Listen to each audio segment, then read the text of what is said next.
Sam a 5 ans. Il ne parle pas encore. Il vocalise, mais on ne comprend pas. Depuis qu'il est petit, les professionnels qui l'accompagnent nous aident à développer sa communication, son langage. Grâce à ce travail, Sam est beaucoup moins frustré, moins anxieux aussi. Assez vite, l'orthophoniste et l'ergothérapeute nous ont proposé de mettre en place un mode de communication qu'ils appellent alternatif ou amélioré. Ils disent aussi CAA. Je dois avouer que tous ces termes nous ont un peu effrayés au début. En réalité, ce sont des propositions simples à utiliser, faciles à intégrer dans notre quotidien et surtout formidables pour Sam qui peut enfin exprimer ses envies sans crier, sans taper, sans s'énerver.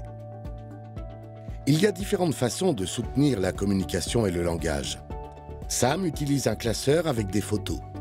Il nous donne une photo pour obtenir l'objet, l'aliment ou le jeu qu'il veut. Ce qui est bien pour l'entourage, c'est que tout le monde peut le comprendre. L'information qu'il transmet ne peut pas être mal interprétée. Les outils de communication peuvent évoluer et changer au fil du temps, des progrès et des besoins de l'enfant. Certains enfants utilisent des signes ou un classeur avec des pictogrammes pour s'exprimer.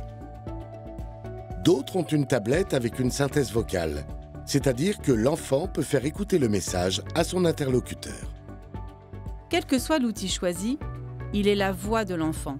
Il doit donc le suivre partout. Chaque expérience est une nouvelle occasion pour communiquer. Les adultes doivent offrir un modèle en utilisant eux aussi le mode de communication de l'enfant. Sam nous observe, nous imite et comprend mieux ce que l'on attend de lui quand il nous voit utiliser son classeur ou faire un signe.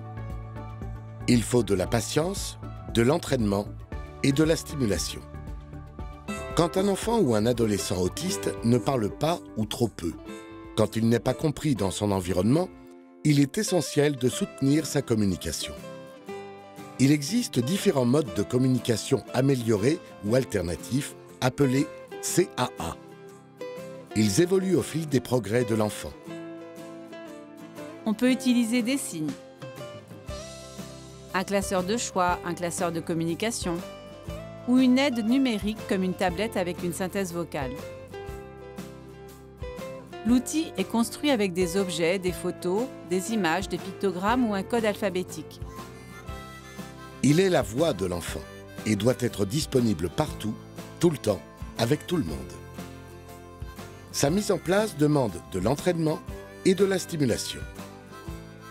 Il est important que les adultes qui accompagnent l'enfant utilisent eux aussi l'outil choisi pour montrer le modèle. Ça améliore vraiment la qualité de vie de l'enfant et de son entourage.